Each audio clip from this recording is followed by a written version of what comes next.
Hey all, you're probably wondering, why do I have plants stuck in all sorts of weird configurations, guys? So yeah, this is actually my bookshelf. And I just wanted to make this video to point out a very, very important part of being a plant keeper. You have to, you must, you really should. It's always a good idea to quarantine new plants. Here's the story. Bought this little syngonium from a very trusted retailer that I've been buying for years. And I left it there. I don't know, I just felt like, by the way, all of these came same time from the same place. I left them all there and I just didn't want to deal with them. I just didn't want to, and I thought, well, I'll just put them here, just in case to be safe, blah, blah, blah. And I had nowhere else to put them in order to keep them away from plants. Now, there's this one, pothos up there, which is basically just a cutting that I have. I have lots of cuttings of this pothos, so it's just there, okay? If it dies or gets sick, it doesn't matter, really, because I have lots more.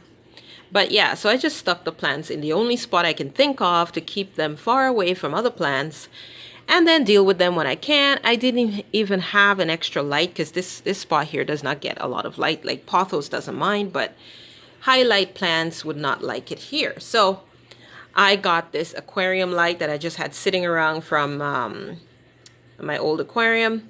So I thought, okay, you know what? I'll just put this light over them, it's kind of over them, but not really kind of thing. So, they've been sitting there since, let's see, when did I buy this? April, I think it was April, let's see, April, oh, I can't read. Oh yeah, April 3rd is when I bought them, okay? And I'm making this video now almost 2 weeks later. So, bought them, left them there because I was too, like I said, kind of lazy, didn't want to deal with it. Repotting and checking for pests. I just stuck them there. I came back, I think it was yesterday. So almost 2 weeks later. Guys, this syngonium covered in thrips, even adult thrips. Yep. Now, I think it's thrips. I'm not sure because I don't see damage to the actual plant, but it's really weird because they look like thrips to me. But in any case, it was covered in some kind of bug, okay? And the bugs poop, I guess, or some black spots all over, like some black dust. I'm assuming that's poop, all over the syngonium, okay? Cute little syngonium. Let's see if I can turn the light a little more so you can see it. It's a pink syngonium, I just thought it's cute, and I got it. And anyway, it was covered, guys. So last night, I literally, even past 11 p.m., repotted all of these plants, sprayed them all with Endol. I did not see any pests on the others, just the syngonium, but they've all been in the same place. They all came from the same place. They've all been sitting here together for a while. So I thought, you know what, better safe than sorry. Now, when I went to repot this one as well, it was perfect when I picked it up. Okay, perfect, no joke. But it started exhibiting rot on the stem because the soil it came in was appropriate for the greenhouse, but not appropriate for my growing environment. So now it's sitting in a clay pot. I chose clay because clay dries out faster, as you know.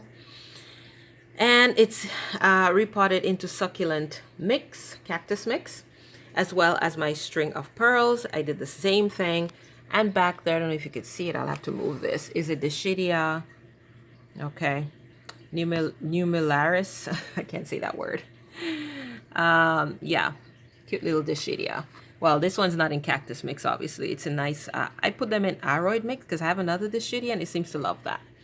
But in any, and plastic pot, of course, because I don't want it to dry out too fast.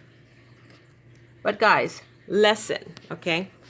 Do what you got to do to isolate any new plant brought into your home.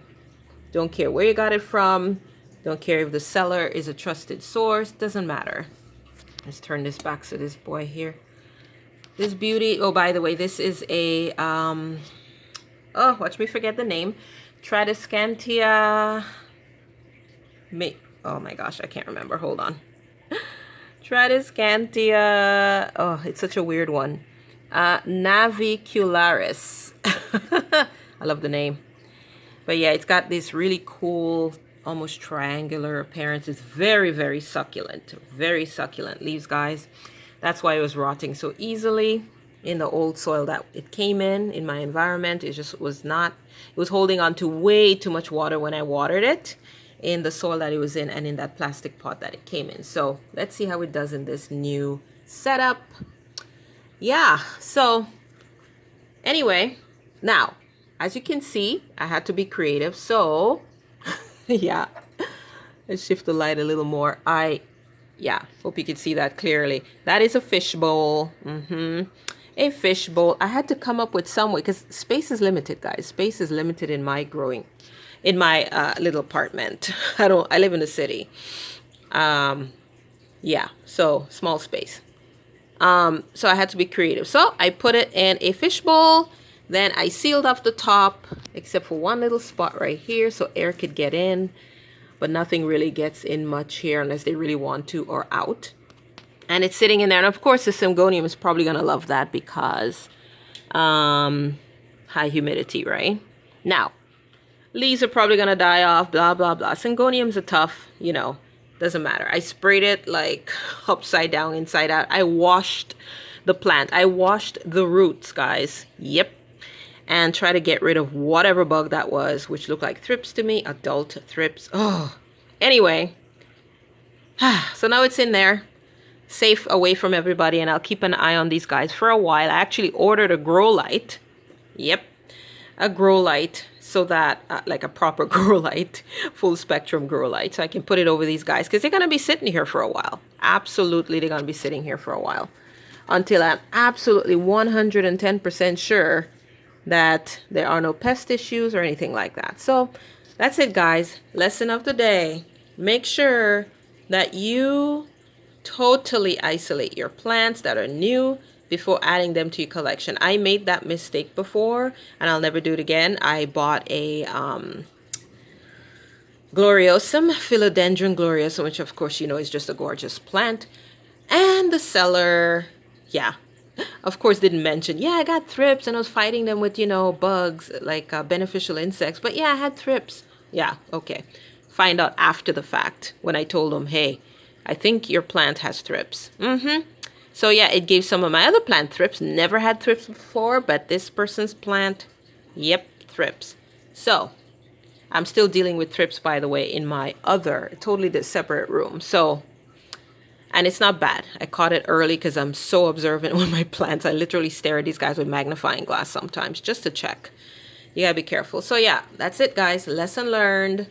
Isolate your new plants when you get them into your collection. Okay, it's very important, and you will save yourself a whole lot of pain and suffering. Better to have new plants infected with a bug and not your entire collection, right? Okay, that's it for today, guys. Quarantine your plants. That's a lesson. Thanks for joining. And you know what I always say, guys? Hey, hit the subscribe button already. Why do you keep watching and not hitting the subscribe button? Like, seriously, throw me a bone. Ah. And then while you're at it, could you not share my video, please? Share the video. Thank you. I really appreciate that. We need to grow the Spirited Planter channel, guys. So share the good news, okay? Share the joys. All right? So hit subscribe. Please like the video if you enjoyed it. If you don't, then thumbs down it. That's fine too, okay? No problemo. Let me know what you want to see in the comments below if I'm not giving you what you want to see in terms of my content. Also, hey, you know what I always say, guys? You know what I always say? I love you. God loves you. So love each other, man. It's not that hard. All right? Bye.